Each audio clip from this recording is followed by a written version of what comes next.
Welcome back.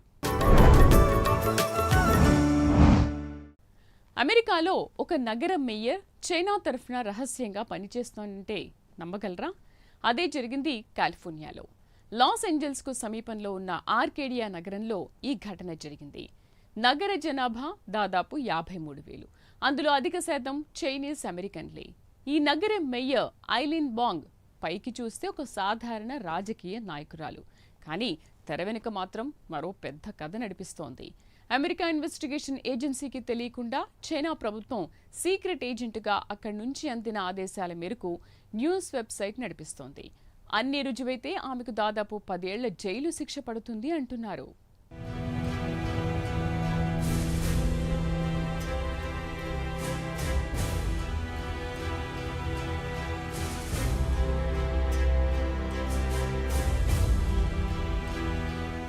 America, China మధ్య వైరం పెరగడానికి, అది మరిన్ని అపోహలకు తీవ్రమైన నిర్ణయాలు తీసుకోవడానికి ఉపకరించే ఒక ట్రిగ్గర్ పాయింట్ దొరికింది.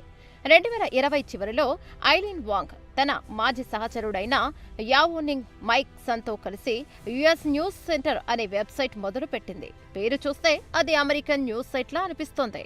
చైనీస్ అమెరికన్ కమ్యూనిటీ కోసం లోకల్ వార్తలు అందిస్తున్నట్లు కనిపిస్తోంది. కానీ నిజానికి అది బీజింగ్ ప్రభుత్వం నేరుగా నడిపిస్తున్న ఒక ప్రచారాంగం.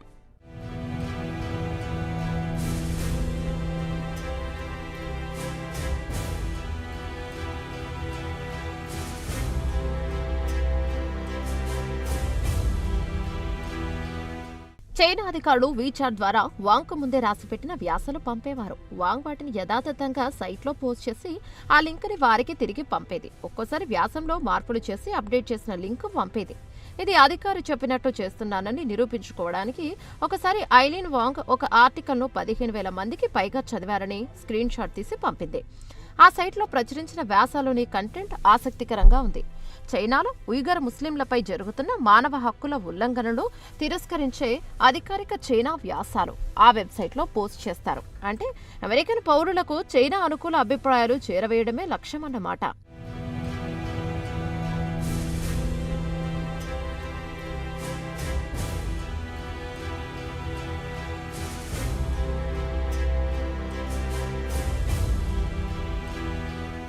వాంగ్ సంబంధాలు అక్కడితో ఆగలేదు. 2021లో ఆమె జాన్ చెన్ అనే వ్యక్తితో సంప్రదించింది.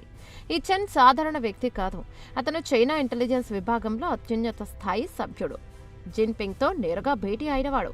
మిలిటరీ పరేడులో పాల్గొన్నవాడు. వాంగ్ అతనికి ఇది విదేశాంగ మంత్రిత్వ శాఖ పంపించాలనుకుంటున్న వార్త అంటూ తన సైట్ ఆర్టికల్ని పబ్లిష్ చేయడానికి ముందు పంపించింది. ఈ ఒక్క సందేశం చాలు ఆమె నెట్వర్క్ ఏ స్థాయిలో ఉందో తెలియజేయడానికి.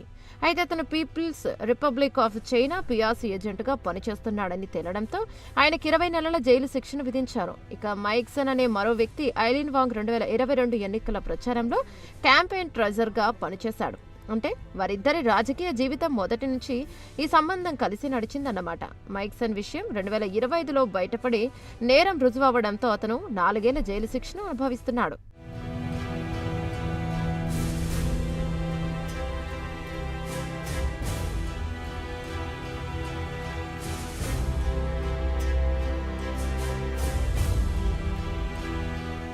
అమెరికా FBI కౌంటర్ ఇంటెలిజెన్స్ విభాగం దీర్ఘకాలంగా ఈ వ్యవహారంపై నిఘా పెట్టింది. వాంగ్ అమెరికా అటార్నీ జనరల్కు తాను విదేశీ ఏజెంట్గా పనిచేస్తున్నానని చెప్పకపోవడమే ఆమె కొంప ముంచింది. చెప్పకపోవడం చట్టవిరుద్ధం. అంతేకాదు తన సైట్లో కంటెంట్ చైనా ప్రభుత్వం ఆదేశాల మేరకు పోస్ట్ చేస్తున్నామని పాఠకులకు కూడా చెప్పలేదు. ఆ దాపరికమే ఆమె పతనానికి కారణమవుతుంది. ఈ క్రమంలో చివరికి ఏమైంది?